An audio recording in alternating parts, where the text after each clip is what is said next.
I remember when I first started radio, there's a lot of things I had to learn and unlearn. So Oh my gosh. All right. Well, you ready to go? I'm ready. All right. We are here. Welcome, everybody. Yes. Hello. I'm glad to have a snort start. That was Yeah. awesome. We've got levels. Everything's good. Happy weekend, everybody. Oh, Good grief. thank goodness. Monday. Yeah. Welcome, Derek Sante. Thank you. It's a pleasure to be here. How you doing, I man? love this studio. It feels kind of fun. It feels like it's part of all the ambiance is awesome. I love it. Oh, thanks, man. Yeah. It was kind of, if you're gonna have people come to your home to do Right. this sort of thing, and all of the famous people who have done this for a little bit, they grow out of it very quickly. I'm figuring Right. we're not famous, so hopefully we can just keep it going. But you make it, you make it a subtle part of you and a subtle part of what you want to get out of it too. Sometimes you have a studio that's blown out that needs to be huge, and then sometimes you need something that's just comfortable, so people kind of fall into it too. For us, it was the intimacy to create almost like a safe place, like a Yeah. safe room of. We're planning on talking about we've already talked about can some ask heavy me- shit, you and we're can planning ask on me talking about heavy stuff. Whatever you want. I just mean show-wise. Yeah. So it was one of those, we wanted to create a place where we thought people would be comfortable Right. if they came here. I agree. And one of the beautiful things is I really appreciate interviewers. I've met some. Can I tell you something? I'm Yeah. an idiot. You didn't record? No, I've been recording the whole Oh. time, but on that, because I haven't been. It's okay. I'll add it in later. Oh, okay. Which is what I Okay. did the other day by forgetting to change the camera. We need a podcast producer. That's all it is. No, I can't do all this understand. shit at the same time. Where are the interns at? Exactly. That's where it is. All right, so I cut you off, but now we're back on and you're on camera. So Okay. No, what I was saying is, I'm excited to be part of this podcast, and Nicole knows that I will say and pretty much say anything. Like I have no filter whatsoever. So if there's any question, anything, like I am not a person who gets awkward with anything or any question. But you like awkward. I enjoy We talked awkward. about this Yeah, yesterday. So I you actually don't enjoy get it. awkward. You're like you. Yeah. Neither of you feel awkward, whereas all I feel is awkward. But- so when you all do shit, I'm like, I'm blowing up. Right. yeah. Well, that's the thing too. I mean, I remember, and that's why girlfriends have an issue with me sometimes, because my awkward/funny meter, if they hit at the same exact time, I have to do it, and it's and whoever gets the backlash off from it, which is usually not me. They're the ones who are not happy. So I mean, I have had OCD girlfriends where we'll go somewhere and I'll notice, I'm like, oh, look at that end cap, look at all those, like, perfect. He put it there, and they'll take one off and put it in another shelf, and she'll have to go there and put it back. She's like, what are you doing? Stop it. And so I know, like, those little things, I have to do it. It's like my own personal, like, you have to find your own funny in your life, and those little things that just kind of make you laugh, and that's part of what that's what He's life's a about. disruptor. He's a disruptor. And that's okay. I'm all right with being a disruptor, but I just enjoy, like, the little weird things you can make and happen in life, like Yeah. those little dominoes of, like, I do this and you'll do this, and that's just the way it's gonna be. So You're a master manipulator. I wish I was better. I'm also someone who's very reactive to things too, because Really? You don't strike me like that at all. No. She's very reactive. You don't strike me as no, reactive. I'm reactive in the sense that I should say you're what I consider reactive. Because that's not fair for me to say Yeah. you're reactive. I I'm guess, excited to talk to Derek about this. Yeah. Well, I mean, emotionally, because emotionally, I don't blow up. Like, I'm an even keel pretty much all the time. So Yeah. when someone goes, like, crazy, angry, and like, everywhere, I'm someone who looks at them like a dog looks at you and just kind of turns its head, like, what's up? What's wrong? What's up, bro? What do you do? You okay, bro? What is it? What is your... And, like, This isn't normal behavior, so something's going on inside, I don't pal. have that thing. I've talked to people before. Like, the only time I ever get angry, and this is true, is during video games. Video games is the only time I yell. When you're playing? Oh my gosh! Are you online or are you just angry at the game? Or you're- Online. I don't care Oh. if it's a 40-year-old or an 8-year-old on the other end, and if they've done something horrible, like, I have the anger issues that are just like, oh my god, oh my gosh. If someone ever breaks into my house, I hope I'm playing video games at the time, because I'll be able to Chuck Norris all of them down with Oh that my anger gosh. level at that level. What Yeah. video game are you playing? when It's you always get it's so always a amped? first person shooter. It's always Call of Duty, Rainbow Six, like those kind of things. Do you Sometimes have a headset? I have a headset. I've yelled it. I've used emotional warfare against other people across the country when I play, because I review games, and sometimes I'll say, I was going to say, we haven't even said about who you are or what you're just, you know what I mean? Like, okay. Finish this story and then we'll talk about who Derek Sante is. So I've literally said stuff like, so if it's a younger kid, I'm like, I'll end up with like just horrible things. And the problem is, as someone who likes to like be comedic in some senses, and you guys have enough comedians, the more horrible you are, the more you've won the conversation. Yeah. And this is the way it needs to be. So I'll literally, I know what you're saying. I don't know if that's just a flat, straight fact, but I do know what you're saying. No, and because if you've been in media or around people like that, they like to one-up each other. They just do. Oh, sure. Beat the joke. It's always, and same thing with comedians too. Like how worse can you be, you know? Like I'm never going to get in a war with Jimmy Carr, but I mean, like that's a guy who's going to win automatically. Yeah. So, but there's things I'll say and I'll be like, like some kid will like destroy me in a game, and I'll be like, you're the reason your parents are getting divorced, and I'll just end the call right there, hoping that some way maybe I got right or something. Wow. Oh my gosh. I remember one where I came in New Year's, like I was like at 4 a.m. and I started to play video games, and there was this one guy who was just kept on talking and ragging on me. And so, like, literally, I destroyed him in the video game, and I go, this is the way the rest of your year is going to go. Oh my God! Let me tell you, it was January 3rd, wasn't it? I bet. No, it was January 1st at 4 Oh a.m. my gosh! 4 a.m. So I was Literally like, on purpose. Literally So, New Year's. yeah, I was like, this is the way the rest of your year is gonna go. But that's the only time I'm just a vicious person. Like I don't. What's the reason for that? Because there's no face, there's no. No, it's not even about that. Because your gamer tag your name? Because your name, you're sort of famous. You know, it's certainly internet famous. Not like I don't use my own gamer tag. Okay. I've tagged myself in things before, but I don't do it as much. Some people have Twitch, streaming live and things like that. I just don't have the time to want to do it on a regular basis. And also, I'm not good enough on some of the games that I want to be able to. I just enjoy the game, and those are kind of like my anger release. It's like it's my Tai Bo. Like I go to punch it out video game wise to get it out of my system. I know what you mean. I mean, you probably can attest to some of that. I fully attest. I guess my disconnect comes in when you're talking to a person and you have no problem just verbally annihilating them. because that to me is different. And that's the thing. Like I said, in real life, I have no issue with, but I would say that to them in person too, because to me, like we're in a playful like thing, and I'm kind of like trying to raise everybody's. It is a game, right? It is a game, but I try to raise everyone's level of, you know what, this isn't real. Like calm down. Like things are happening. Okay. Everything's fun, but I do try. I try to win on like a couple different levels. You know, I'm hitting a Normandy, but I'm also going to be flying and bombing from the side too. So emotionally speaking, yeah. Yeah. So, but that's a side issue with me. That's like I said. That's the only time I get like angry or yell or do anything along those lines.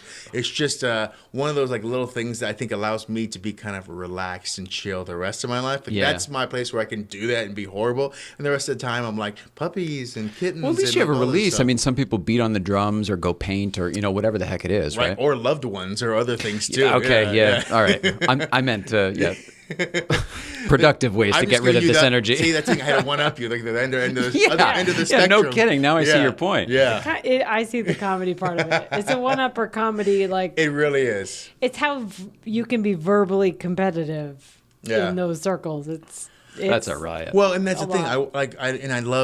I love comedians and writers and things for the fact that they bring up like amazing metaphors, amazing analogies, ways to kind of put things together that make you emotionally feel something, but make you laugh as well, and kind of give you all these feelings. And so whenever I see someone who writes like a really great joke or writes a great conversation between two characters, like it blows my mind how well that came together. Because in my mind, I'm like next to them going, that came together amazing. Like what happened there? All right, let's not go any further down this road. Let's explain why you're a film geek, because you're discussing like all of the ins and outs of what you love about film and storytelling. Yes. What do you do for a living? So I'm a film critic. I'm a TV critic, video game critic. I got into this over a decade ago, by far. So I've been doing radio for some time, and then I got into film criticism, and I just loved it. I've loved film since I was young. I love everything about it.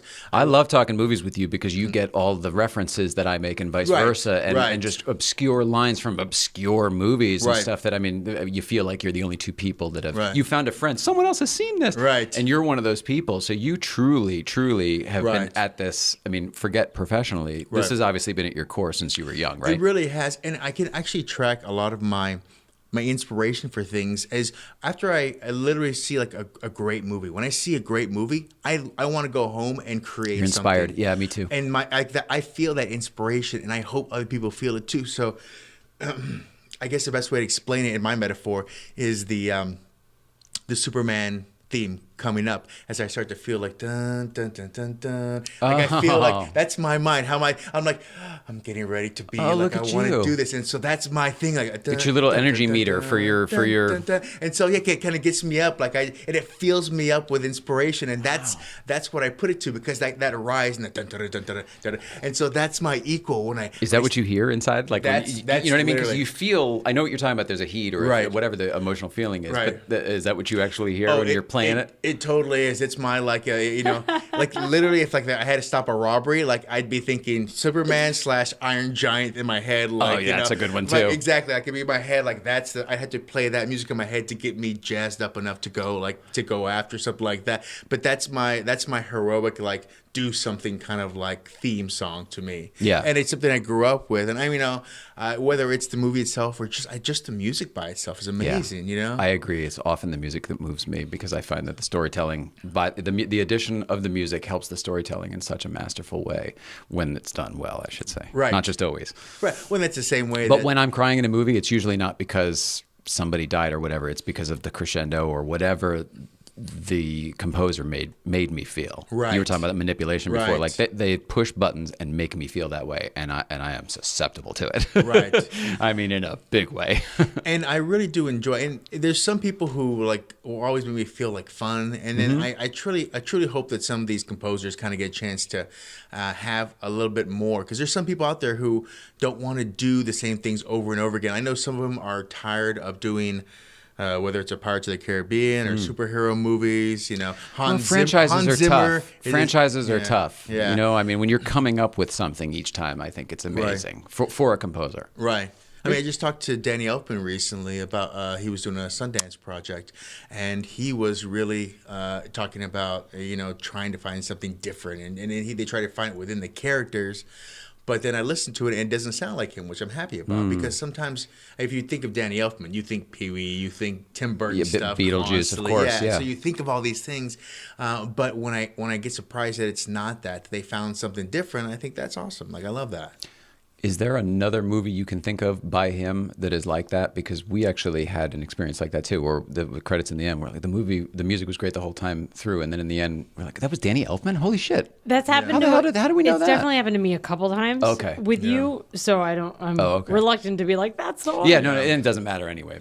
But I do love that about people, because I've noticed lately, like we watched something the other day, and I was like, oh, that must be so and so doing the music or the score, because it sounded so familiar. Just like the upticks or the beats or the general kind of sound.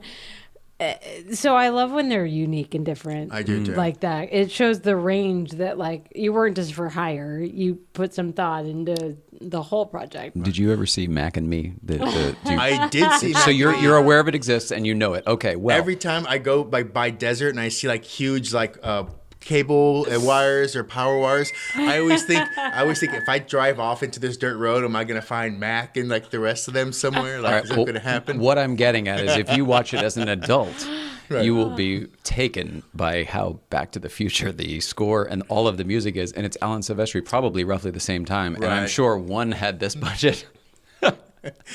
You know what I mean? And one probably had this budget, and it's kind of like, I'm sure the inspiration was all flowing.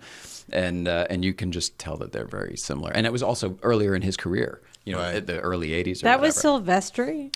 I am next to positive of it, because we watched it and we were like, this has to be. How could it not be? It's all of the, one of my all the little chimes and all the Back to the movies. Future stuff. It's like Armageddon and the deep whatever, like Right, Deep Deep Impact. Impact. They came at the same time. Yeah. right. with like Volcano, E.T. Dante's Peak. Because I say Mac and Me, people really Which I usually like don't know what I'm Dante's talking Peak about. better. I generally like all of the lesser ones. I think Deep Impact is a vastly superior movie to, or at least story to Armageddon. And that's what it usually is. Usually one has a better script and one has a better budget. And a better cast. Sure. Yeah. The budget and the cast usually go hand in hand, though. But you know what I Right. mean? And then the one that's maybe not as well funded. I'm sorry, Deep Impact was great, but I had Aerosmith singing the song for Armageddon, so Yeah, but it wasn't the good song. that's the way it is. But It was a great song then, but now it's more of a deterrent. Like, I don't want Yeah. to hear that song, so Right. I'm less likely to I watch want them that to movie. which re-release it sucks. without that stupid animal Yeah. cracker scene in it so I can watch it again. I like that scene. No, but I love when they kind of do it. And The gazelle goes into the... Whatever. It's totally cheesy, but that's why you're like a shitty, like, that's why you suck as a dude. Like, Yeah. girls like that crap, and kind of. And I'm too feminine, I see through it, or it's the opposite? Because I'm It's not that dude. I'm not dude normally, but this sounds kind of dude. You're not masculine in like a machismo kind of way, but you have no patience or interest in the monotony of what guys will do to keep girls interested or get them interested, like the animal cracker shit. Yeah. You Right. just don't care. I'm So, looking at like, the stupid as M a- Roadster. There's a BMW M Roadster they're laying next to the whole time. I'm like, why aren't you out driving? What the Right. hell is going on here? That's an Right. awesome car. Can't stand the... Oh, geez, we're zooming in again. Still happening. Look at that. We got to figure out this system. Go ahead. Sorry. No, it's Apologies. just it's why I never understand you. You don't follow any kind of like, oh, guys do this because girls respond like you were saying, like Right. emotional manipulation of The- like, if I do this, so Right. this will happen or could happen. I like to stay You don't unpredictable. abide by any of that shit, right. and so it makes it really But hard. It depends though too, because it's sometimes it's who you're servicing. So am I servicing me or am I servicing them and what their expectations are? And so that's a lot of the issues is, so if I'm trying to go on a date with a girl, essentially I'm servicing her 100% because attention equals attention one way or the other. That means your intent is getting attention back. And if your Exactly. intent is just being happy and getting to know the person That's you're where with, my jokes come all in, that and all shit those other gets off all the those table. horrible things I do. Like I said, when I started, that's where my intention for my intention comes into play too. And so I understand those things, but there's also being single. There's a game to it as well, Yeah. and you have to play the game one way or another. And so you have to pay the egotistical. Can I go totally off topic for what I thought Sure. we'd talk about and ask you, what is it like dating now? Because we had this conversation just, I don't know, maybe a week or so ago when like Tinder and shit came up. And I feel like when I'm the old guy in a movie that like, oh, his wife just died. Terrible scenario, sorry. But Right. and he's out there again. Right. And it's like, what the hell would that be like? Right. And we were trying to figure it out. Like, what the hell is it like? My problem is like, I don't use Tinder. I don't use Plenty of Fish. I don't use that stuff. And Did you say Plenty of Fish? Plenty of Fish It's is a another website. one. Yeah. As in Plenty of Fish in the Sea? Yeah. Yeah. Match.com is another one as well. Oh, I remember that one. I feel like Plenty of Fish, the free version of that. I feel okay. I feel like I'm fishing in a lake where I'm not gonna like what I catch. Like it's like, Yeah. hey, this harbor is great for fishing. It's fully stocked, but it's a bunch of all carp, by the way. And you're like, I'm okay on this one. and it's so- downstream from the chemical plant, so they've all got four eyes and everything else. Yeah, I'm Simpsoning up with 3 fish. Simpsons, yeah, exactly, perfect. And so I don't like. I understand it, but I don't want to be part of that. Like I can still get dates, but at the same time, it's just harder trying to figure out because now, trying to ask on a date is easy, but then you don't talk on the phone like you used to anymore, which it feels like something that's important to us. But the generation before us was like we never wrote letters, we never knocked on someone's door and asked their father if they could go out. Yeah. And so I understand that I'm not that, but I'm not even the thing between that for us, which was, hey, let's go out, let's go do this, let's go have fun, and it's almost like not only are you putting everything you do under a microscope, but everything that's happening, depending on who's in the relationship, could be for everyone else to know about too. Because you posted, you checked in with this person at this place. Now Right. do they think we're dating? Oh, we went here and did this. Now Because to everyone else, the appearance is that they something. see all these things are happening. There's so many more pretense that we didn't have to worry about. Well, and that's the problem. That if you are social in any way, automatically everyone else wants to know. Before it used to be guys used to go talk to their guy friends, girls used to talk to their girlfriends, and you kind of came together. And if we're talking about the 8th grade dance and everything, like that's if those that's things how it came was. together, that's great. Sure. But we also have like a lot of other issues now too, because I've noticed that sometimes when you come across people don't have big groups of friends anymore. I think it's almost like Facebook allows them to feel like they have a lot of friends, so they don't have that group of friends anymore. Yep. And so a lot of women will have one good girlfriend and then a bunch of guy friends, or guy will have like one maybe good guy friend and then a bunch of miscellaneous like lower tier friends. And I feel like having those friendships allows you to kind of allow for camaraderie things to happen. Because if you don't have a case in point, like I have a couple of friends, but if they're not available, that means I have to take. I don't want to go to an event solo. So if I take a girl, but if I'm not dating her, now I'm taking a girl. So now I can't meet another girl because I brought a girl with me, or a woman. Sorry, a woman. Of course, of course. So I brought a woman with me. So now I can't. So I have to go with a guy hoping to meet a woman. Or I have to go with a woman just hoping to have a good time. Maybe someone I can date, but if not, but you can't be looking to meet anyone while you're there. Yeah. And so they're like and that's what happens a lot of the time. Is I want to be able to be like, I have times where I have like award shows and things where I want to have like an amazing. Oh, I follow your Instagram and Facebook. Yeah. You're at an event like every night of the week. Well, I want to have like I want to have someone to go with me who enjoys it. Like when I go to advanced screenings for stuff, I see films before they come out. I want people to come with me who want to have a good time. I went to an award show probably, I don't know, 6 months ago or so. Took a great girl. Her name's, I don't know her name, but she's close one. Beautiful woman. She's a promo model. She's great. She used to do PR in Vegas. But I took her to this event, and I'm like, oh, here's this person. Oh, who's he? Oh, I picked this person. And then I didn't know that her Rolodex of like celebrities or movies or TV or like there was one card. Like it was like, oh, that's Angelina Jolie. I'm like, yeah, that's the one. But I'm like, how about, do you ever watch Big Bang Theory? Never saw it. How about, do you know who this person is? No. Do you know, how about this person? No. Margot Robbie? No. So she didn't know any celebrities that were there. So it's like a sea of what? Like she knew. Did she want to go? She wanted to go. So she knew there were celebrities. She just didn't know the celebrities. But she just wanted to dress up pretty and go to a fun event. She just wanted a night out. Yeah, yes, man. Every girl deserves to go to a ball. Yeah, sure. Yeah. That's understandable. And it was okay, but at the same time, I really wanted her to like know things and be excited about it, or at least have a question. Like, it's tough. You clearly were at a different intellectual level on the content, so you weren't able to share what you thought you'd be able to. Like meet Angelina Jolie, but I'm sitting here talking to Bill Pullman, who's like a great guy, and I'm like having a fun time talking about a couple of things. We had met last year at Sundance. We were kind of going over some things, and I was like, "You never watched Independence Day? Like you never saw that? You never saw this or that?" And she's like, "No, I never got any of those or anything." So I'm just trying to find. It's weird too because we're becoming of that age where Independence Day is a fucking old movie now. It is. Whereas I remember when it came out. I remember going to it. Will Smith was very young. I feel like I reference it incorrectly all the time. Really? Well, you did the other day, but you meant Men in Black, which was Vincent D'Onofrio. I feel like that's what I do. Like I say Independence Day and I mean Men in Black quite frequently. Hello, boys, I'm back. Yeah, that's all I could think of, Randy. And Randy Quaid. That's the last time I visually remember him being great in something. Like I don't. So good. I'm sorry, Randy. I know you're in Canada, stuck somewhere up there. I'm such a fan of every goddamn thing he's ever done that it doesn't surprise me at all that he's off the map. You know what I mean? Like he delivered in everything, and I think he just fucking enough is enough. Who knows? I don't want to speculate. I don't know if I don't know what's happening. I'm such a freaking fan of his cousin Eddie, and for me, Days of Thunder. I mean, everything he ever did, he made the thing better. I think. Right. I would love to talk to anyone that worked on the Christmas Vacation original, like that one with Chevy and him. And like, I have so many. It's not the original. I think it's the third one. But it's not the Ed Helms one. So it's. Oh, I see. Okay, gotcha. Yes. The original, yes. Gotcha.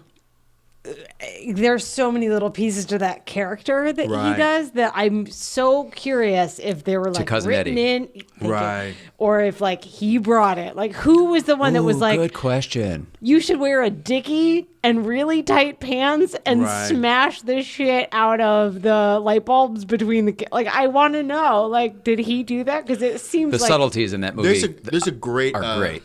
Many of which you pointed out to me. great film right now on Netflix called Futile and Stupid Gesture, which is based on the guys who created National Lampoon. Yeah, it's the start of the Lampoon at Harvard. Right, and so I didn't know. Like I knew all Doug these Kenny, people it's about together. Doug Kenny and all those guys. And it was interesting to hear all of the stories, but how singular they were all, how hungry they all were at that age too. You hear about Chevy Chase now and how he has issues with some of the shows he's working on or things like that. You said you did watch it, right? Yeah, I did. Prime example of what you started this talking about beating the joke and just going too far and going further and further, actually for respect versus disgrace. Right. Yeah, I'll start the food fight. Like the National Lampoon people. Yeah, I feel that way too. I actually at Sundance I got a chance to because they were all writers, so it's a matter of can you make this better? You know what I mean? Everyone wants to be smarter and better. Did you read? I forget if I asked you, but did you read or listen to Tina Fey's audiobook?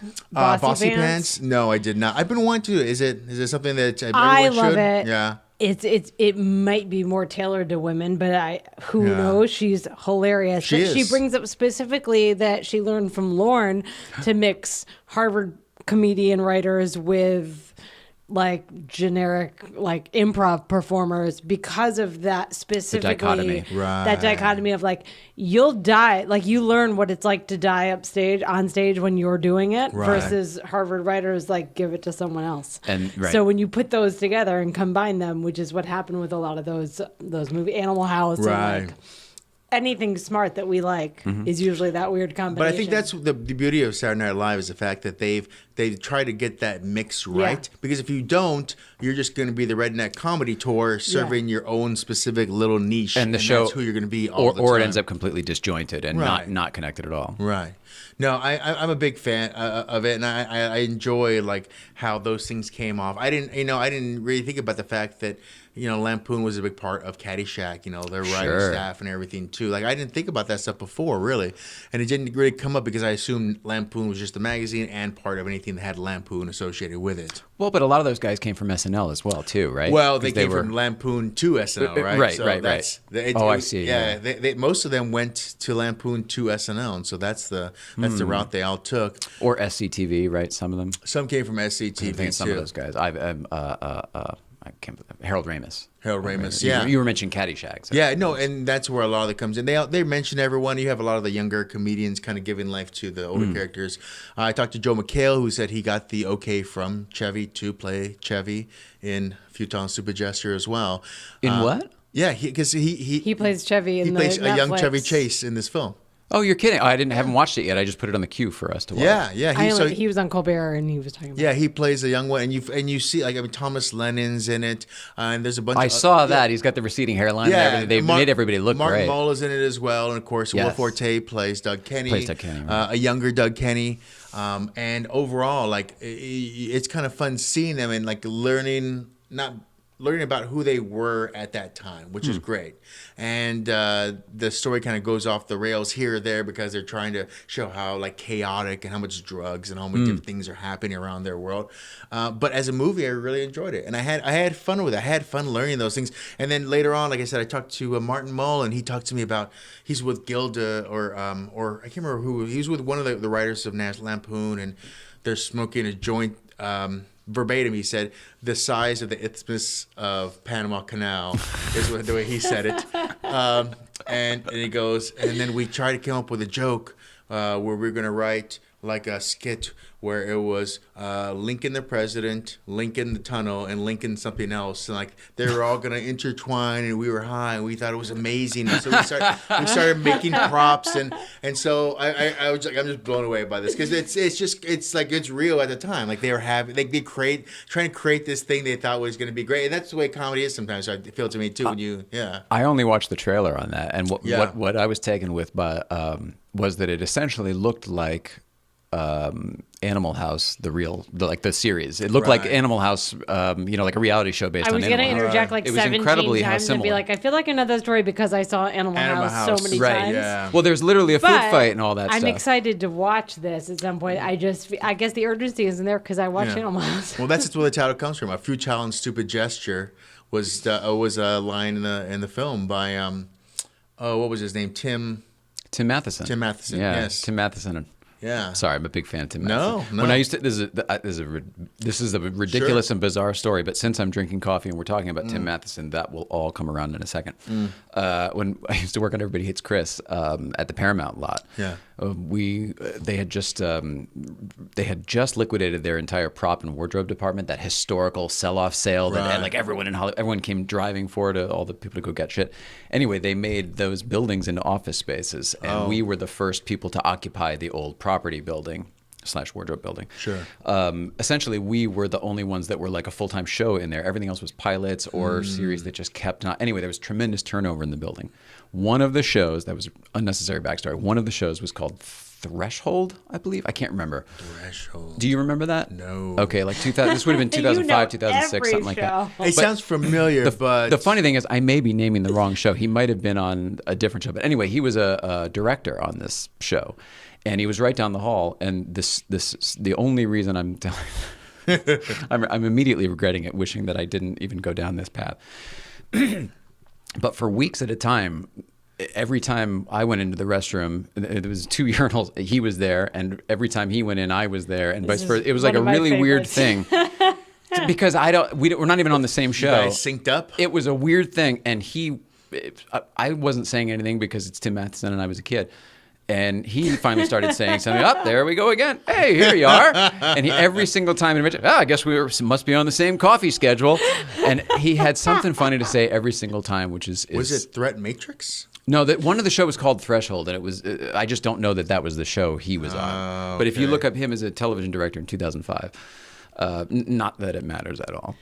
But it was just so funny. It was like I don't have a public story I can tell about Tim Matheson. I just have all these bathroom stories. I mean, a dozen of them at least. Like especially with Derek here, but like we're getting back into the business. So like one of my friends was like, "Oh, you guys are like the epitomal like entertainment recovery team, whatever," which is super super nice. And I'm so, but we're not recovered because we're fine. We're entering back into the business. Like we're selling a documentary, we're creating a show. Like, so it felt weird for me to be like, we're recovered. It's like being like, I'm an alcoholic and I work at a bar and I only have a shot once in a while. Like, it's not the same.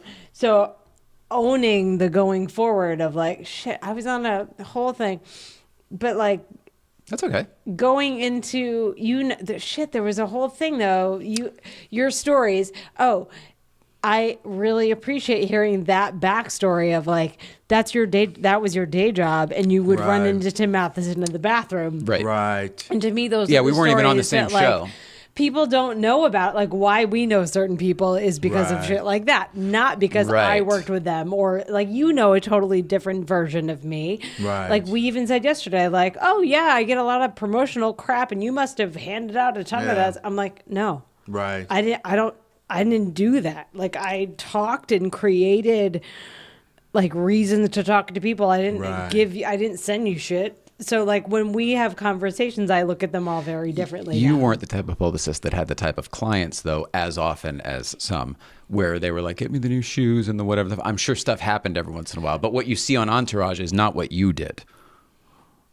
Untrue. That was a big part of my job. I didn't go along with it, but I also wasn't a marketer. So I didn't create products to give to people to get someone excited about a show. Mm-hmm. I crafted a story about the person who was starring in the show that was true, but it might have cut out some of the fat from like other shit they'd done 20 years ago. Did you ever have to go do something like make something happen, get me into somewhere especially that was like overly crazy? I'm talking like there's stories out there that at 3 a.m. one time Prince wanted a giraffe. And they had to go find a giraffe for Prince at 3 a.m.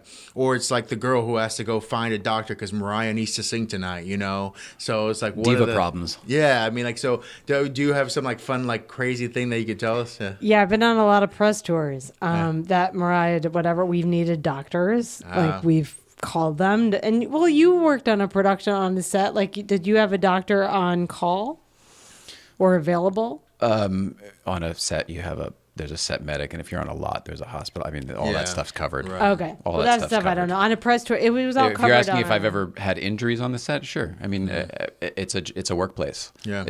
Not from negligence. I've never been on a set that had any kind of negligence thrown against it. But I mean, Yeah, stuff happens. It's a workplace, right? People fall down. Plus it's a construction site, Right. You know. I've had like weird things happen. Like we were talking about Tim Matheson. Oh, I got a good one for you. Yeah, no. When I was working and coming back, I was working for Seacrest at the time here in LA. I was producing a show. It used to be an adults building over on Burbank, which is right next to Warner Brothers. Yeah. And so at the very top was. Is Dalt's not there anymore? The diner? I don't think it's there anymore, is it? I think it's it was gone. the ground floor diner you're talking about, the restaurant. Diner. Yeah. I used to love that place. Same here. Yeah, They used to talk about it all the time on K-Rock with Jamie and Danny. Yeah. Remember that because they were in the same building? Which, by back the in way, day? working with those guys, I oh loved my God, them. those guys were funny but horrible at the same time. And there's some. It takes a hell of a oh my show. gosh, there's some- It's a hell of a pairing where there's Danny some Bonaducci stories- is the straight one. And about him, there's stories I could tell you, but there's probably a lawyer involved somewhere, and I don't know Right. if there's someone is still getting paid off. But there's Me Too opportunities galore. Let's just Sure. say that there was happening around at the Oh time. my God, yeah. of course. But I remember like coming down and like I can't remember who it was. It was a big production company on top. But it was one owned by Uncle Jesse from Full House. What's his name? John Stamos. John Stamos. Uncle He owns- Jesse to me is Dukes of Hazzard. Right. Oh, sorry, Good John grief. Stamos. But John Stamos, he always came down, and so I'd go in the restaurant, open the door, and then bam, he's right there, and I'd be like, part of me just wants to close the door again and be like, all right, that's weird. What's gonna happen this time? Yeah, Like, Bob Saget maybe. he's just gonna keep opening the door until Dave Coulier standing there. I'm like, oh, you need Cut it out. right? Oh, you need to clean the bathroom? Go ahead. I'll see you later. Like, oh. You asked about injuries and workplace. The one that's kind of interesting is the only time I ever talked to Danny Elfman. Oh, really? And it wasn't him, but Yeah. oh gosh, I don't know. I guess this isn't real television or anything, so we can tell stories, right? Yeah. When I was working at the Practice, the David E. Kelly law drama, Sure. we hired. It was. I can't tell you how many times we'll watch something. I'm like, oh, we had him on the Practice. Oh, she was on the Practice. Oh, she couldn't believe the guest cast. She thought I was making it up for years until I actually showed her the IMDb thing that's like thousands and thousands Sure. of big name It's like actors. the Law and Order of Big contemporary time. dramas that were Right. set here. So Right. everyone's sure. on it. Right. And we hired Bridget Fonda for a role. Sure. Can't remember what. And she was showing up to work, I think her first day. And there was a storm, and she flipped her car or crashed her car into a ditch, or I think flipped her car on PCH on the way to the Whoa. studio.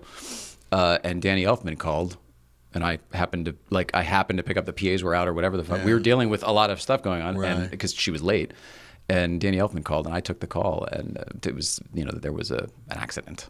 Wow. And she was okay. I mean, it was fine, but I don't. Are they still Danny together? Elfman stop? So he was together with her at the time? No, I think she was just driving to the.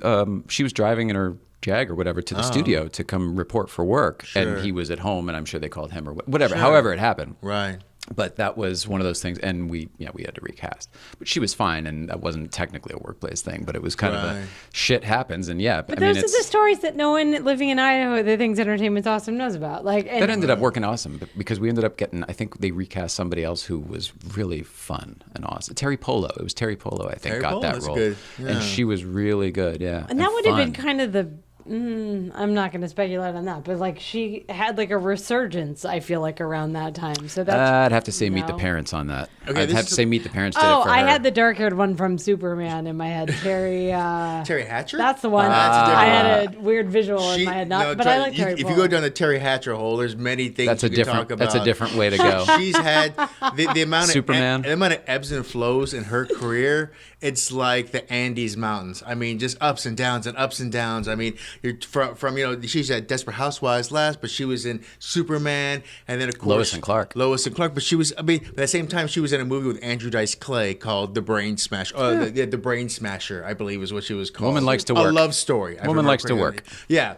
So, but one thing I do want to ask, working on a TV show, which always made me laugh, because you talk about these celebrities who come in for the shows Yeah. and things. When I watch these episodes, automatically when I see someone who's too good to be a regular or a background artist, I'm like, that's a killer. Like, I just automatically look at it like, that's a killer.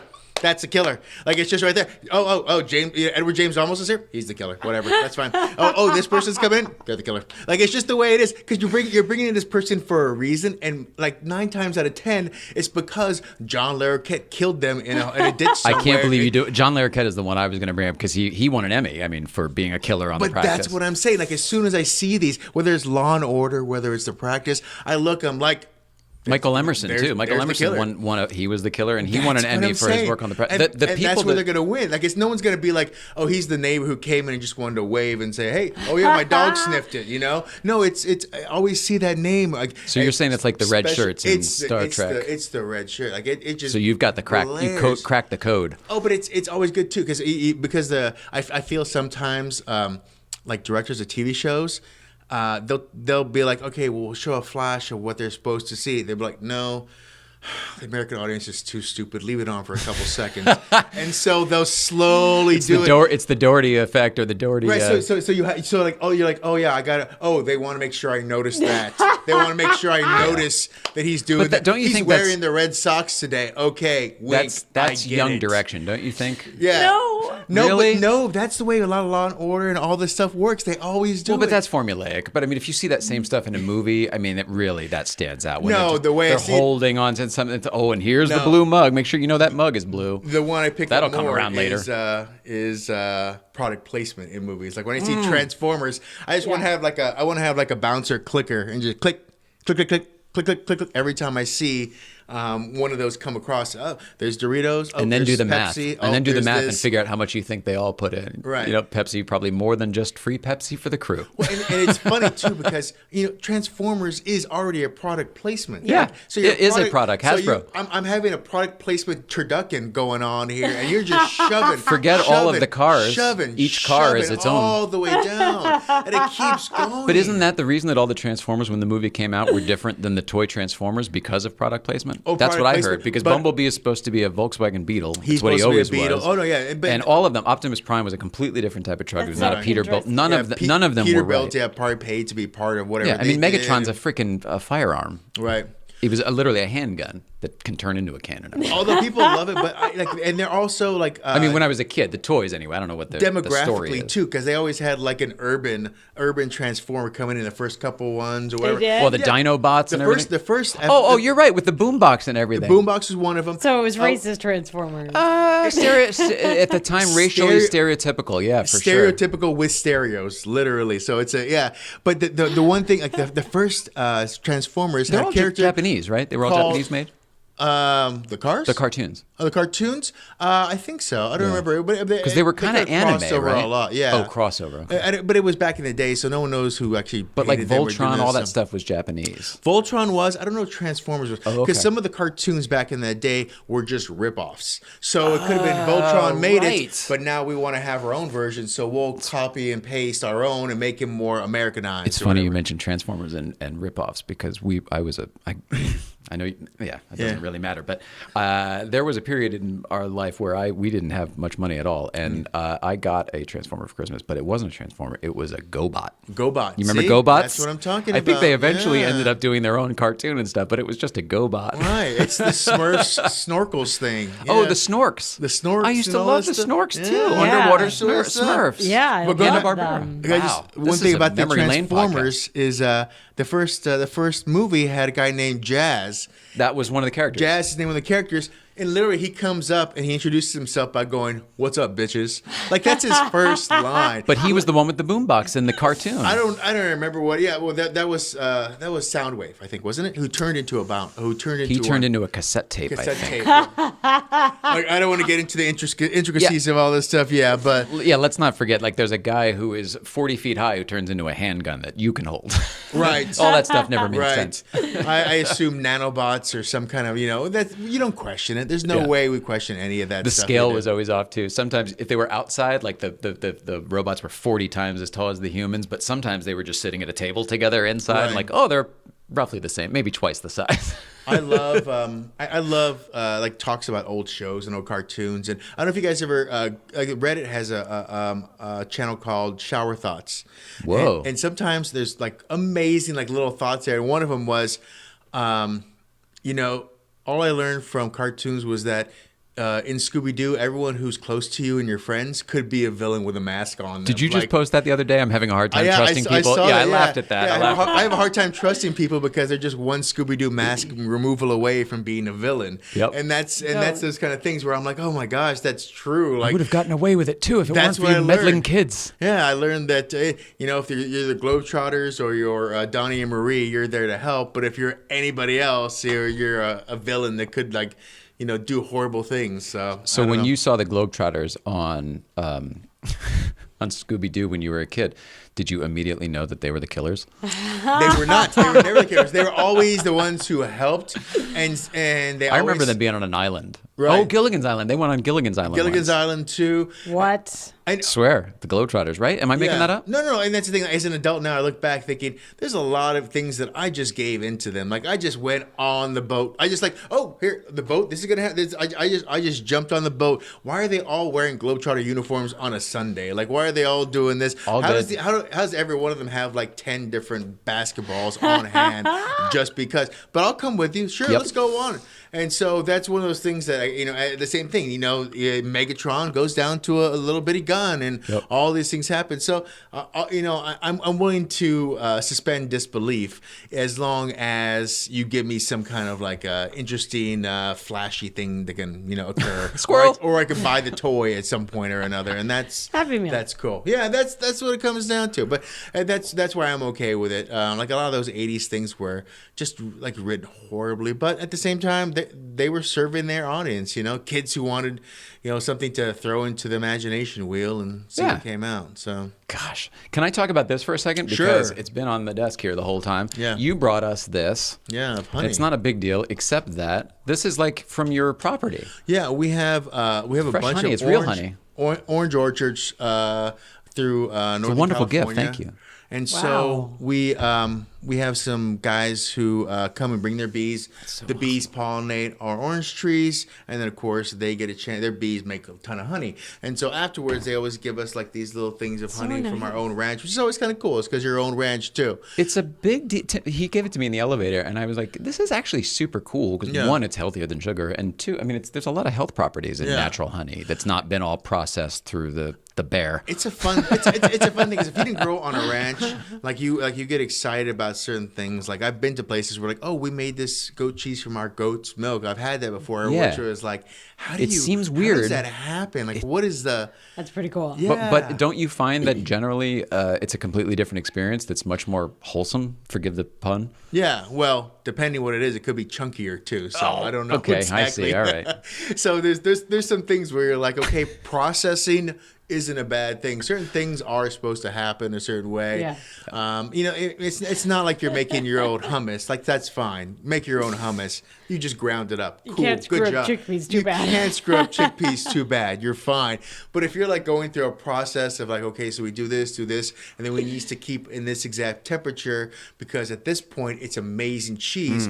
But if it goes over this point, it's deadly poison. So we need to make sure that it doesn't cross the line. That's there. too close to me. Yeah, and so that's why I'm same exact thing. So I'm like, okay, I'm gonna do this. Same thing. Like when I drink milk, I know it just came out of the cow, but I don't want to drink warm milk. I want milk that has been, whatever in and it's cold and like that. At that point, I'm happy. Have you ever had milk out of a cow, like the warm milk out of a cow? I have. Yeah. I have too as a kid, and I remember liking it as a kid, and that just grosses me out now because I remember it being like sweet and shit, and it's kind of now I'm thinking like, oh God, now that I understand bodily fluids better, I'm just kind of like, I don't know.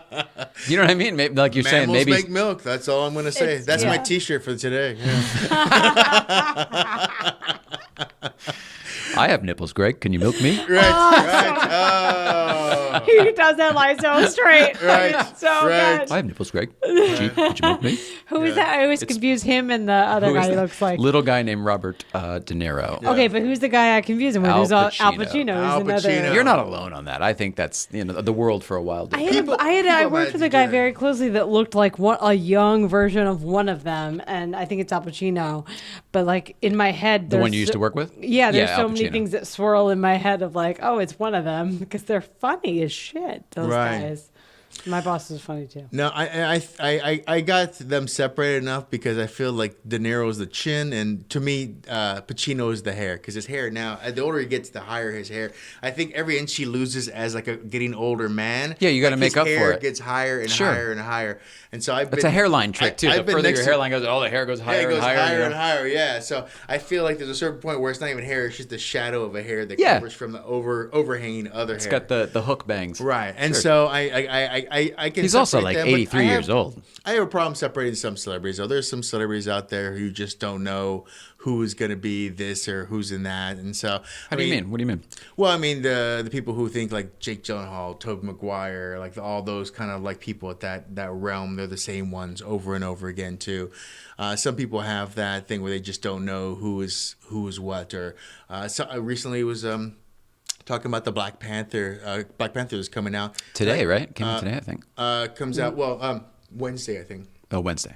Wednesday is when it releases. Wednesday night, Thursday. Oh, that's right. Oh, yeah. Of course. Yeah, and I knew it was early, but Monday's a bit early. Monday's a bit early. Yeah.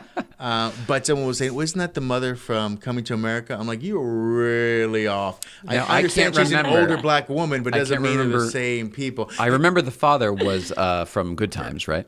On Coming to America. Yeah. No, that was Edward James Elvis the King. Remember? Oh, no, not Edward James Elvis. James Earl Jones. James Earl Jones. Sorry, right. it was a 3-year. A fellow Connecticutonian. I don't know what the word would be. Yeah. That's right. The Connecticut. He's a Connecticut. Like the Virginian or something. Yeah. He's awesome. But I was like, no, unfortunately, she passed away. It's another woman. And she goes, oh, was it the mother from like the Fresh Prince of Bel-Air? I'm like, you're just like throwing stuff out there now. Like, is this the same woman you brought to that event? No, this is another one. That's unfortunate. Like sometimes you find people who have like. They have those specific things that need to matter to you. Like I post on my Facebook, like, what is the one TV show like your significant other, either now or future, needs that's to a good have one. Watched? Because it's important. Because let's do that. Let's do that. Yeah, because if you have references, your references need to match up. So you can't just say, Bazinga, and they're like, what the hell is wrong with you? Or you can't just be like, talking about. Up your hose with rubber hose, and they're like, what does that mean? What is that even? Like, and so there's, you're trying to. It's a level of relatability. It is. There has to be and a really important one for anyone, I think, in our realm of like, I watch a lot of TV. I always have in movies and stuff. So like, a lot of my input comes from media. So I need someone that can understand that.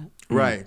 And I remember, one of the big ones for me is probably, it's not because not every episode, but The Simpsons at some point. Because there's so many, it's been around so long and it's such a big part of the lexicon that I need to be like, everything's coming up Millhouse. And she can be like, it's got to be like, you understand, like what's, like some people get those things a little bit. Or the West Wing. I like the West Wing because of just the story itself, and I love everything to it. So that's when I would love someone to get that too. Yeah. And so there's a lot of newer stuff that I don't need them to get. Like I don't need to get This Is Us yet. I'm sure maybe if it keeps on going for years and years, it's going to be one of those things that need to come up. Sure. But when it comes to those things, like there's a certain shows that I grew up with that I want them to as well, which is the same exact thing when it comes if you're dating someone a lot younger. So this comes down to really the basis of who you are, right? Yeah, but I've been built by entertainment. Right, we're products of it. Absolutely. Yeah. So I've been built by the the music, by the TV, by the books I've read, and all those things have built me one way or the other. And it's the same way that if I date a woman, I would like her to be book smart, not magazine smart. There is a difference because us weeks aren't exactly, a bunch of Shakespeare's on the wall. I'm sorry. They're not. No. So I need that kind of thing. I need them to be like, okay, we're going to read.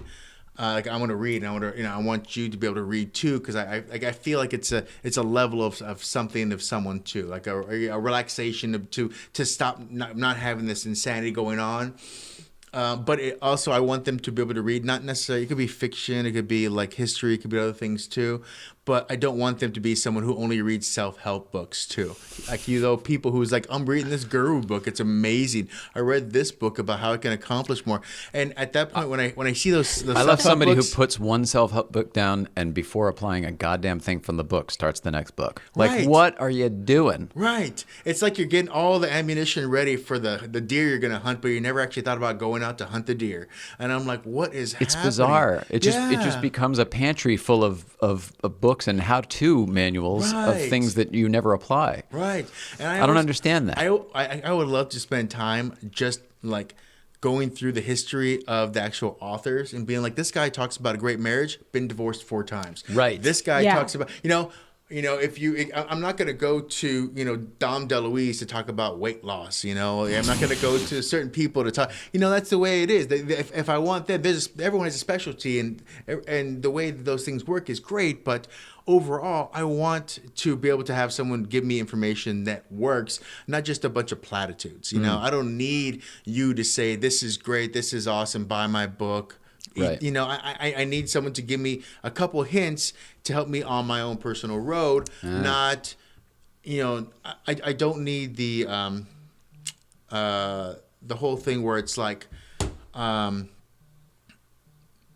a star chart. Since you're born this month, you're this, and you're this, and you're this, you're this, and you're this. You're a Gemini, you're a Capricorn, you're all these things, and these are the answers for you. Because at that point, you're just covering all the bases. You're just saying, I'm not going to be lazy and try to aim at one, and hopefully, I'm going to aim at all of them and see if any of them stick to the wall. And if they do, that's you, buddy. And that's something where I'm like, I don't feel that stuff. And I understand that there's a lot of people, mostly women, who love the stars and the birthdays, and you're this rising, you're this thing, you're on the cusp of this, and I'm like, I don't know what any of that means, and I'm sure it could be something, but unfortunately I don't care. Like, I just don't. And that's the way a lot of this stuff is. A lot of this stuff But is you just have me. so much focus on so many other things that you don't really have room to apply something else that's I that think vast. About that, but then at the same time, there are times when I binge watch 3 scenes of a show at once, and I'm like, Yeah, where's all this talk of me saying I don't have time for stuff? Because apparently I had time for Great. this So junk ass you're talking show. about 30 hours of something. I'm talking about dedicating 30 hours years of something your isn't life. something small, by the way. Try to watch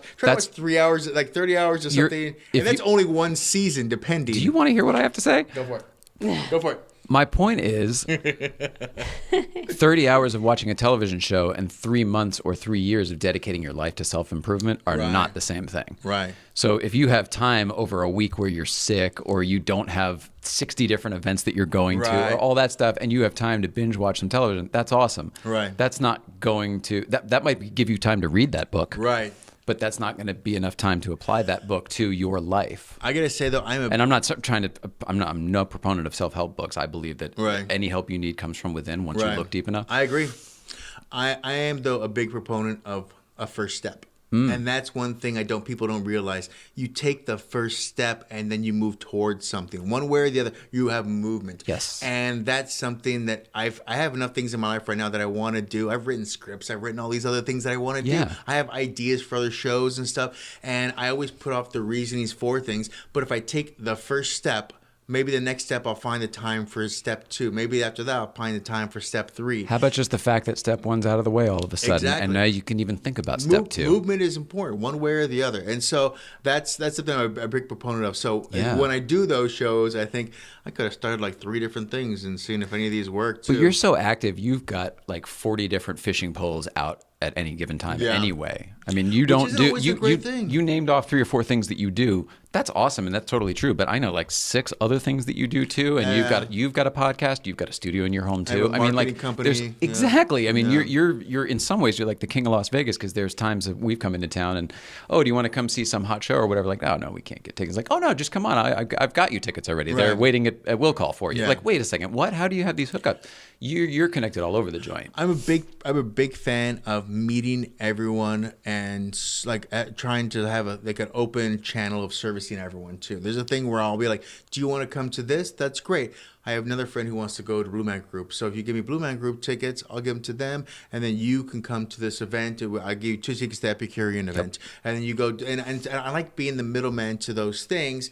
It's not that I need favors, but I like the opportunity to say, hey, I want to make something happen, and I like to be able to say, yes, I owe you, or yes, that's opportunities there. I want to be part of that too. Well, I guess in my point though, those are step ones that you're casting out all over the place, so that all of a sudden you have step two whenever you want it or need it. It's a good way to look at it. Yeah, I definitely want to look at it that way, because there's a lot of times when and it's the same way that I'm a little bit of a pack rat when it comes to like equipment as well as freebies and things. I literally have boxes upon boxes of giveaways. I was gonna say, you've got a guest room at your place that's full of swag. Oh my gosh! I review tech as well, so I have tech items.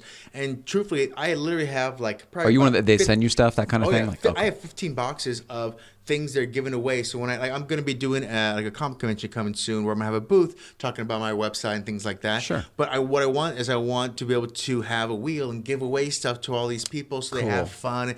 And meanwhile, that was all free stuff for you, and that's free stuff. That's awesome prizes to someone else. Same exact thing. Like I put those things to the side, hoping that's going to come. But the same thing with equipment. I have tubs of like microphones. I have tubs of cables. I have tubs of lights and all these things I've had together, because I'm very much someone who wants to be prepared. I over prepare for things all the time, and it's something that I always do, because you never know. And whenever someone's like, "Well, you never know what's going to happen," like I should have guessed is my thought. I should have guessed, not much as you should have known. So you've got the Boy Scout mentality of like, if I'm someplace, I better be prepared to do anything. And it helped me once, like when I first got my first job in radio. I went to an event, I had a backpack on me, and the guy's like, "Oh, we need tape for this." And I had tape in my bag for some reason. So we taped it up. "Oh, we need to fix this." So I figured out how the audio worked. And he goes, "Oh, that's amazing, man. Okay, I'm going to I got a little bit of a headache." And I had aspirin in my backpack too. And he's like, "You're hired." Oh my gosh. You're hired. And wow. I was like, and so like that thing was in me. Like I was like, being prepared is amazing to me. And like forgetting like little things like that. Like I chide myself when things like that occur. And so I've really tried to, but when I go to like Sundance, I over prepare. I have 2 separate units of everything to make sure that nothing happens.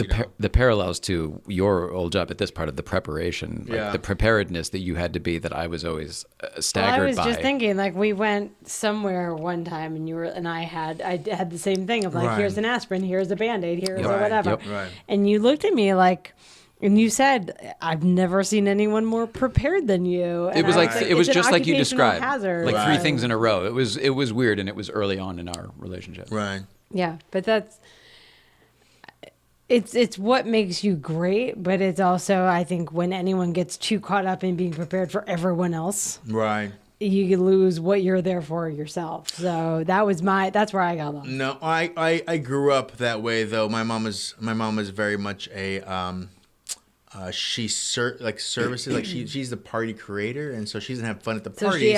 She gets everything ready, and that's the way I always say whenever I do an event. I go, I don't have fun at my parties. You're a host. Like my birthday, I don't have fun at my birthday parties. I have fun 30 minutes afterwards when I'm getting like a burger and fries somewhere else and a beer like after, and that's when I have fun with things. The crowds are work.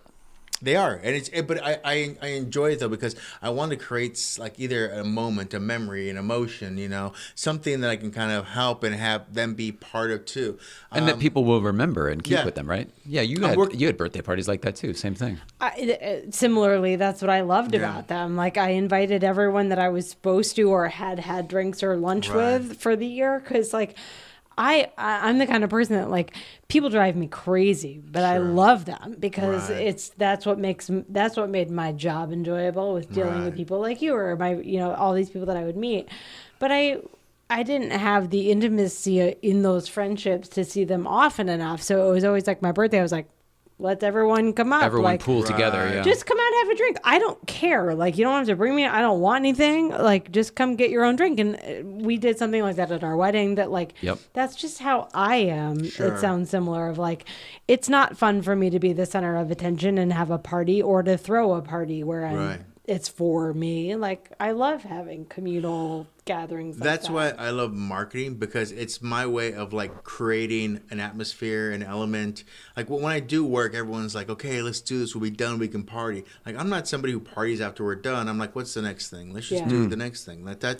We should say you drove out to see us at a car event yesterday morning at 7:00 in the morning. We arrived there. Car show got started. I was there early. The car show. I was actually taking a nap by Starbucks. Oh my gosh! I got in at 6:20. The gist of it is though, you drove in from Las Vegas to be at this car show Right. at 7 in the morning. Right. So you left at 3 in the morning, 2 in the morning? 2:45, 3. Right. There, 3 so o'clock, yeah. we're sleeping and Yeah. you're just driving that. Like you truly are. The next thing, you don't need sleep.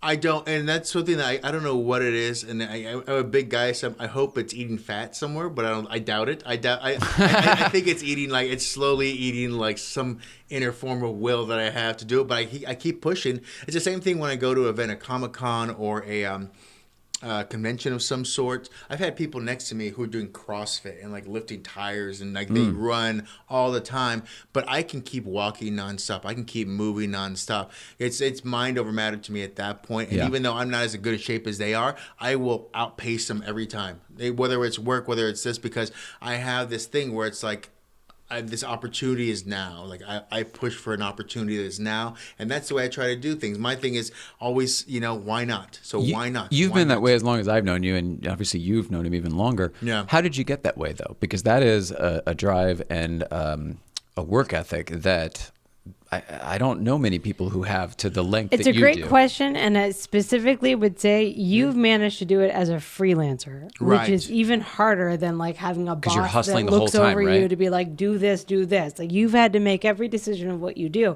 and you pick so many things, and you're so good at them. So That's one of the harder things that I've had to deal with. Being a freelancer is fun because you can be part of whatever I want. I have a lot of different networks that I work with. Some of them are music, some of them are film, some do TV, some let me do tech. I'm working on some food stuff too. But how did you get to? My question was, how did you get? That's what I'm coming to. Oh, okay. The main issue is the fact that I wanted the opportunity to do the things I wanted to do. That's something that I built on when I was really, really young. I started doing farm stuff when I was young, of course. I drove a tractor before I drove a car. This is who I was. From the family farm, right? Yes, From this yes, stuff. Okay, yes. cool. Yeah. So I took a forklift through a couple different gates and things. Can we get a close up of this? That's for Steve Kaz. That's for Danbury Chive. Yeah, but overall, like I started this process where I was always worried because people talked about money when I was growing up. Oh, you have to have money, or you have to have a good job, you have to do these things. So after that, I became a certified welder. So you listened to them though when you heard that. You listened to them. Okay, did, so I'll always need to because have money. I'm always someone who looks at the equation. So if I want to do this, this and this happens, and that's something I've always done. No matter what problem I have, I work backwards. Good so for if you. I want this, I need this to happen. I need this to happen, and I'm very, very visual. Like my math and my spatial is I can take things apart in my mind, just whoosh, out. You're awesome, and you're ahead of the game of so far than a lot of people.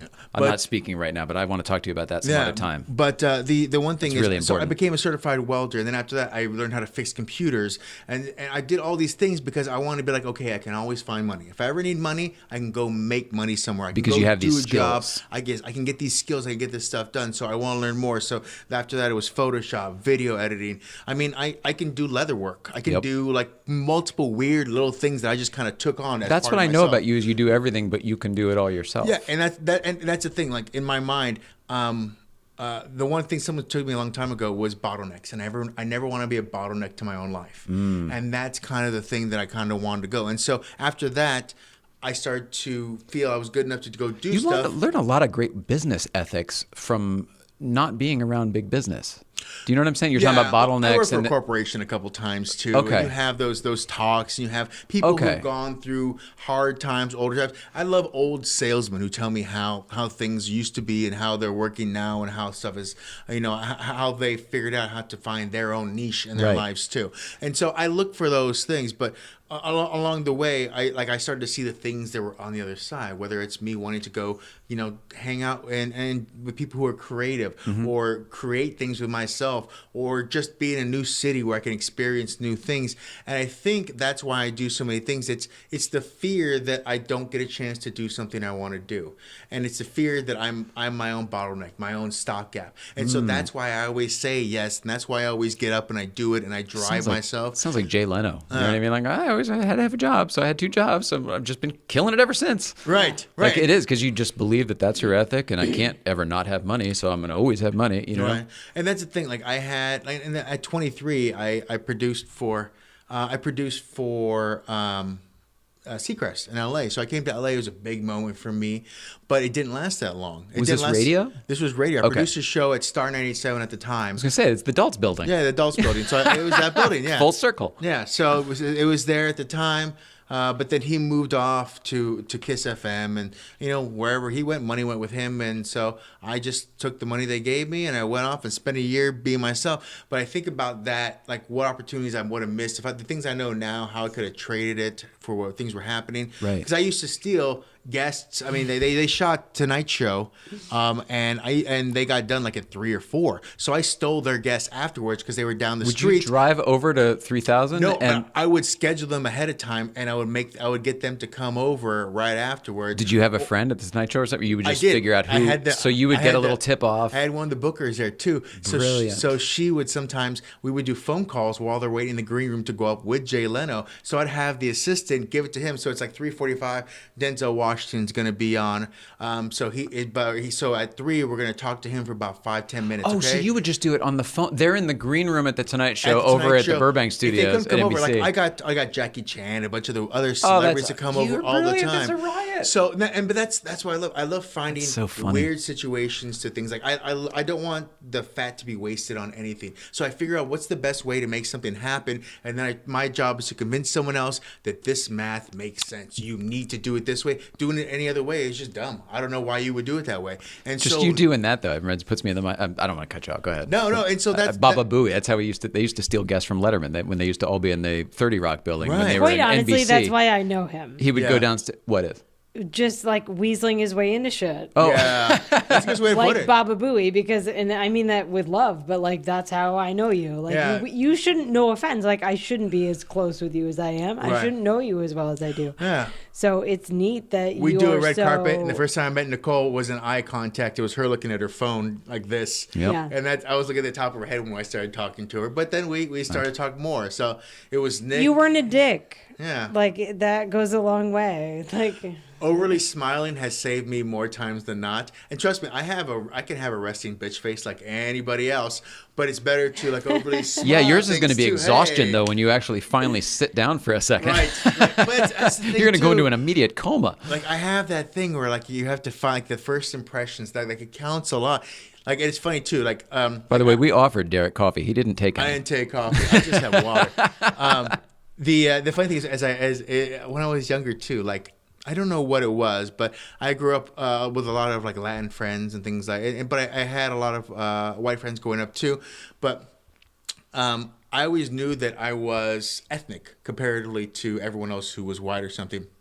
And some reason, I figured out the best way to come off to people who weren't exactly my color, who didn't know who I was. So, like when I met like older white people, I would literally say howdy, because howdy is the Holy Christ. most non-threatening way to say how to anyone ever. I mean, can you imagine someone up like howdy, give me the money? Like, no, you can't imagine that. Howdy, give me the purse. No. I'm So telling you, what- you're seeing this from one perspective, and you're right. But there is a different perspective where howdy is not what you want to hear when you're saying hello to somebody. If you're someone else, But see, I can say howdy. Like so like there's an older couple and I can say howdy. How you know doing what I'm today? saying. But it's because of this. Like it's just a very disarming, easy way to start someone. And that's the way I've always done stuff. Even when I did marketing with women, if it's a marketing person, I always started with food, because starting with food is an open way into a woman, into being closer, to be friends with them. And so I never talked Wow. about business until like 3 or 4 minutes in, after we talked about sushi, after we talked about this, after we talked about these things. And then after that, guess what? Now we're friends. Hey, can you do that for me? Hey, can I get this person an interview? Can I get on this press line? Can I do those things? And so that's the way. Like I love the sociology of how like people work and how they all run together in some ways. So I know that everyone has their own specific door to get into. Some people are different, Right. but a lot of them had the same highway into who they are that I can kind of drive down and get to that point. And so that's a lot of the ways that I figured out how to work those things. And it started with that howdy. That's how I started first. It's because I know it's a disarming and then non-threatening way to kind of start something. what happened to you first that you realized that you needed to do that? Nothing happened to me that I can think of. I just think it was my way of ingraining or taking control of the situation. Yeah, but you noticed something and you decided, ooh, I got to find a fix for that. And then you developed one. The thing is, I've always been kind of very light skinned comparatively to a lot of other Mexican people. I'm probably more Spanish than you are. Yeah. But it's truly, but actually, I don't, you know what I mean? Ancestry.com says that I'm 44% Spanish, actually. 50. So, then you are. My dad was 100% from Spain. But I'm 25% Mexican, and then I am 15% Italian. Okay. And so, yeah, and then my there's other side is a bunch of everything. Of nothing else. Yeah. Everything else. So it all equals out. But the funny thing is that I don't think I had that. I did grow up in a I went to go see my grandparents. They grew up in a very small 5,000 person, very, very Latin town. And I didn't feel like I fit in with them either. This is Northern California, you said, right? It's near Visalia, near Fresno. There was a little town Fresno. called Wood Lake, which was like the entrance into the redwoods and all the stuff. Very there. scenic, very pretty up there. So that's where this honey came from? Up there? Around that area. Oh, it's beautiful. Yeah. So I somewhere along the way, I knew I wasn't either. I got to talk it up for when we put it on eBay. Right. I'm just kidding. Right. Make sure you seal it. Just kidding. Put a born on date. But I don't think I had those things that, I knew there was racist things out there and stuff like that, but none of it ever really affected me. I was you a must have chubbier picked kid. up on Chubbier something. was more important to me in my life growing up than race was for me. So Really? Yeah, for sure. Yeah, there's Were no you doubt. big boy? I've always been big. I've always been about this size, one way or the other. So I guess I guess. But you've lost, I guess, a lot of weight since when I first met you. Trust me, yeah. But also from when I first met you, you've lost a lot of weight. I right? have lost a lot of weight since then. 6-7 I've years. gone up and down, and that's just something that my life I've dealt with one way or the other. And so that was one of the things I kind of went up and down with too. But at the same time, it's amazing with your schedule. And you were saying before, you're like, I kind of think I'm burning fat or whatever, but who knows? Right. But that's the thing. I don't know. I try to be healthy and I try to do the right things. Like I said, last night I was at a friend's place and we ate totally 100% vegan. I just got done telling you. You were saying. I can't eat vegan pasta, gluten-free pasta with vegan meatballs, with vegan sauce. And then at the end, you don't give me cheese to put on top. You give me yeast flakes to put on top. That's where that came from. Yeah. So there's a point where I'm like, no. And your point is this is all fine stuff, but I just want like a kid just stomp my foot. No. I will put up. No, I put up enough with this shit. I can't put up with it anymore. I can't take it anymore. Oh my gosh. So, but growing up, a big kid, being interesting, being fun, doing those things, try to find the funny. It's always the jolly funny guy, one over two. Same exact thing with with women. You actually listen because fat guys need to listen. You don't have the luxury of just being the dick, and that's the problem. Riot. I love it. It's true. No, but I love how open you are to talking about. Great? We're the same way in that we'll just talk about. And this podcast proves it. We'll talk about anything. Right. But I love other people who will too. Yeah. Because it just. I'm really It's so appreciative for comforting. it because it was such a by the end of my time in our business, it was so rare because everyone was so afraid that something would get written up. Everyone's public because there's social media. That's a different lower level of fame. But everyone that I knew was worried that someone would rate that they said something, and it's so it hindered a lot of honest conversation. But with you, I don't have to worry about it because we're both whatever. Right. We've been through weird moments with each other where I gotta trust you. Right. It just is what it is. We started with Nick Swartz. We started with Nick, and starting with Nick is never a way that a conversation is going to go. So let's talk about Good Housekeeping. It's just going to be that way. So the fact that I worked with the comedians who are raunchy and your job was to pull apart their bits. There's no let's have tea. It's a good match. Yeah. Good match. Yeah. So No, what it is. I'm a big proponent of all that, the way everything works. It's funny too because when I think about funny things I want to post, whether it's Facebook or Twitter or something, I take a half second and be like, should I post this? And then that next second I'm like, I'm never gonna be president, so whatever. That's always my thought. That's very funny. I'm never gonna be Here's the thing: you could be if you wanted. I could. Well, I know that's what Trump posts too. But at the same time, I see how they pull his old tweets from 2007 or 6 or whatever, and I'm like, all right, maybe there's some things to that too, Yeah. And it's funny. I always think of myself as when I think of myself in marketing, not the reporter stuff. That stuff is just fun. I enjoy every part of that. I enjoy planning ahead and getting little nuggets of fun, little weird stories out of people because it feels kind of historian a little bit, which I enjoy. Yeah. But when I do the marketing stuff, I have this thing where I just want to. I want to make the best possible thing out of whatever it is. It's always a little journey for me. The best way I can make this work in the way I think it should work. Yeah.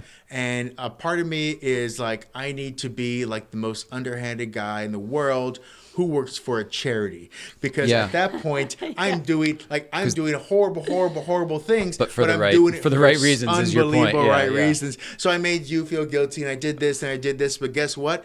10,000 kids got served this weekend because of this. And so, like, what am I going to do? And so I always think about those, that kind of charity the greater thing. good, What's man. The greater good outweighs the bad generally. I mean, for the bad, the and little I'll detail. take the hit. Like, I'm fine with that. I have no problem with that. But that's the way I always think. Like, some way I might just end up being like retiring and being like the most underhanded guy for a charity ever, who just makes it huge. And so that would be the dream, right? Just to be, just one of those guys, right? To be able to just hand out to be a life changer, right? Just to hand out $100 bills on whatever the heck it is, or change somebody's life because you can see whatever the heck they're going through. You asked the other day about like I forget who was here, but you were like, are we influencers or whatever? I think that's a new influencer of like just joy and goodness, and let me help you do whatever you want to do. Like that's the new influencer. It's not like what pants are. They're called, and then there's life one, but the social media is hyper influencers too. As you guys know, hyper influencers already out. No, but the idea is that you guys, so you have 1 million people, 1 million followers. You charge so much for a post, and people get excited, but you don't see the return. You should. But there are people with only 5,000 followers who really pay attention to people, and they get them to do what they need to do, and they follow along. So those hyper influencers have a better value than the millions. That's very interesting. And so that's where marketing is kind of moving right now. They want hyper influencers who says this girl who's a party girl, and every other party girl and party person who knows her knows that if she's doing this, then they need to do it too. So they're an influencer that moves. But that's stuff you guys don't talk about. Well, the good thing though, I mean, we've gone an hour and 20 now, so we should wrap it up. But that's a very good segue to what last question I was going to ask you, which is you have a podcast and you've been doing this type of thing for essentially your life. Right. Do you have any advice for us? Because we're green. We're really green, and we don't know what we're doing, and just in general. I mean, have a direction and find your audience. You do stuff for you, but you also want to get to the right people too, because there's a certain point, and this is me starting as radio, that there are points when I started radio when I was at 2 a.m. in the morning, and I'm talking on the microphone, and I'm like either bearing my soul or having fun with the music or whatever I'm doing. But at the same time, you're talking into the darkness out there. Like, you don't know. I was going to say, at that point, are you thinking I'm talking to 20,000 people on the radio, or are you thinking I'm talking to no one? There's one guy listening to me in his pajamas who's up at this time. It's the exact same moment at the exact same time. Yeah? Because I don't know. Okay. Now, you might get that one caller and you think, what AM, PM do you work at? Like, that's what you think at But that meanwhile, time. you could save a life, too, because one person might call you being like, yeah, you know what? I found the radio because I was trying to find my knife and my gun and whatever the heck to go jump off a bridge. I learned a lot when I moved from regular terrestrial music radio over to talk radio, because talk radio, I had to. I was on an AM station at one point where I had to fill in 15 to 17 minutes of time by myself sometimes, where you're talking by yourself and you don't get a call in, you don't get other people, so you have to talking isn't our problem. It's having something interesting to say. But that's the point, because you want to judge yourself too. You don't want to be like, well, that whole hour was a waste. I'm dumber for it, and everyone who listened to me is dumber for it as well. But some of them are that way, right? They are. I mean, you can't do. I mean, you try to avoid it. But I mean, at that point though, it's just if I tried, if I planned, if I did something, if I just showed up to a microphone and said, I'm gonna read the dictionary for an hour straight and then just close it up and I'll be done with my hour. At the time, I want to be like, okay, so I have this planned. This is my clock. I'm going to talk about the news. I'm going to talk about funny things. I'm going to ask a question. Hopefully I'll get some calls. Hopefully this will happen. But you can't plan for those things, so you need to just kind of you have to be prepared to filibuster, essentially. Yes, filibustering constantly. I did, and it's funny. Sounds awful. I did political radio too, which is even worse, because political radio is, no matter if I'm right or wrong, I have to pick a side and just stick with it, because eventually someone else will either get happy or pissed, and that's what I want. That's all I want in political radio. I mean, you do political, you're like, okay, do you agree with me? No? Call me up. Let's talk about it. Oh, and that's the way most political is. I've done stuff with political people. I mean, you're just encouraging the debate, right? I've been in the room with everyone who's been like, Air America Radio, and you have like Penn Jillette on this side, but you'll have Sean Hannity somewhere else, and you have all these people. I've been in the rooms when they're talking, and you can. Oh, these are people all around the country, right? All phoning in. Well, no, not phoning in. Radio. I've been actually actually in a room. chores. Okay. They do it at Gillette. Staples. Oh, like okay. it's huge. So Yeah.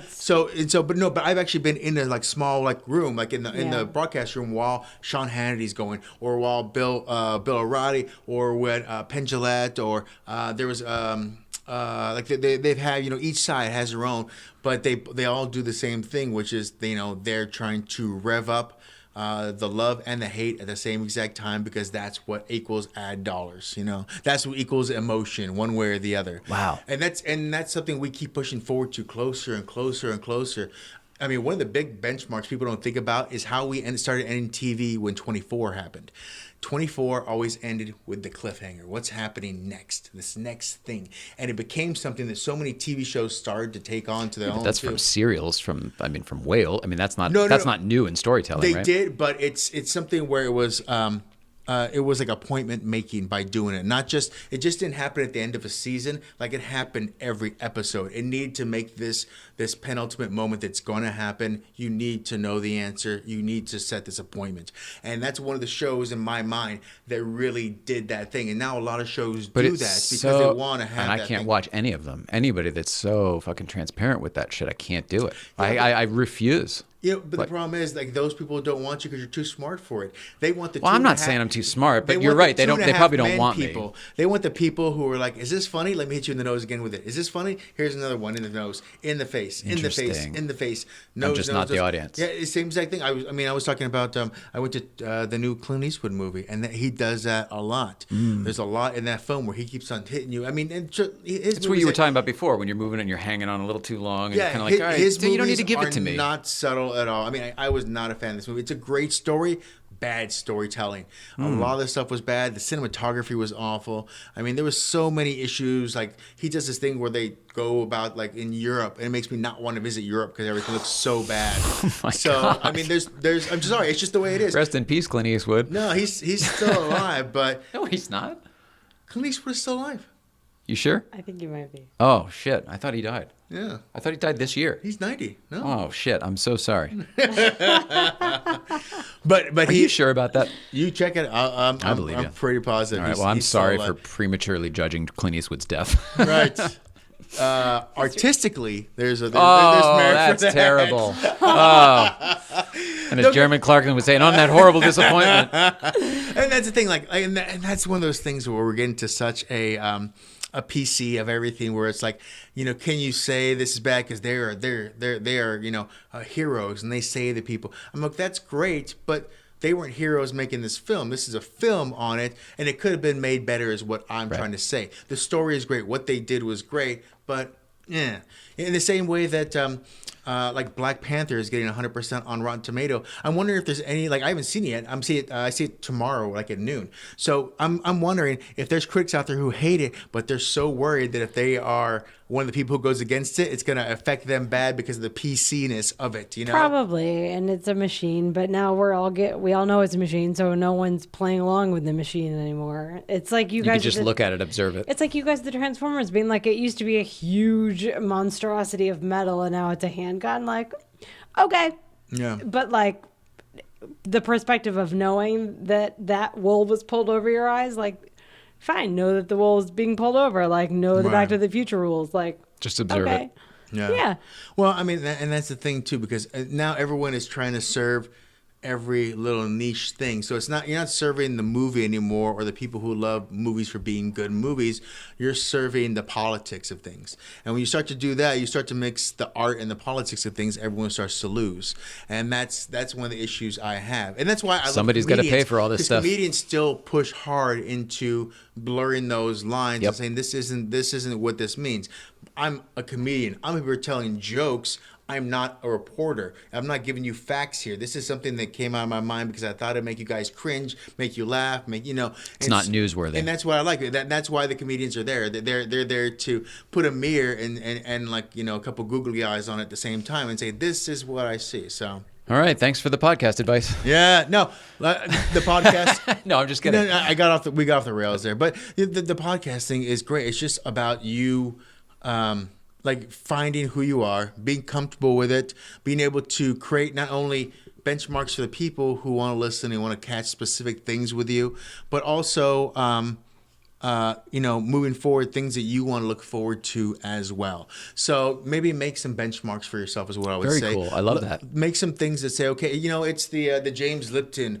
My questions are from just Japatodu, and I got questions and how do you live your life and how just if you meet God and all these things that he kind of pulled from his best interviewer. But make the benchmarks for you too, because they'll allow you to break up some of the things you're doing, but allow you to have fun and look forward to answers you don't know are going to be there. Awesome. And that's the thing that and that's one of the things everyone loves when they watch Inside the Actor's Studio. If you meet God, what are you going to say? What did Robert Williams say? Sure. We're going to look back to that. What did these other actors say?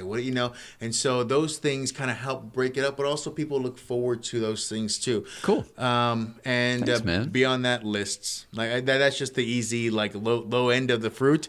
That everything doesn't matter what kind of entertainment you're doing. I adore you. That's not happening. They love lists. Don't care. A list of this. A list of this. Here's the thing: we're not looking for an audience. We're providing a service. No, I'm just telling you. That's one of the things out there that people are like, oh my God, list off these things. I don't care. No, that's fine, and that's good. That's what I was saying. But once you find it, you find what benchmarks work for you and what things you really want to do. Yeah. Dude, thanks for coming and hanging out for an hour and a half. No, it's for my God's pleasure. sake, this was fun. Yeah, definitely. Trust me.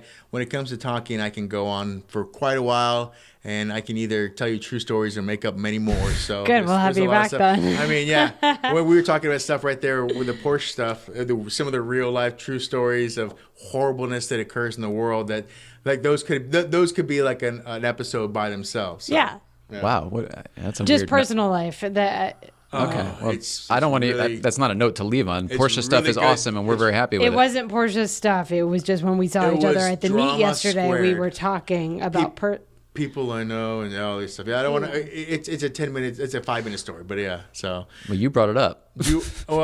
I don't know if I should bring this up. Like I said, no, I don't want to hear about it. My point is, I want to end on a happy note and not some fucking tragedy. No. Okay, so happy note is the fact that this has been fun. I enjoyed everything that happened. I love you. I love you. We love everybody. Life with the Ryans. Thanks so much. Bye-bye.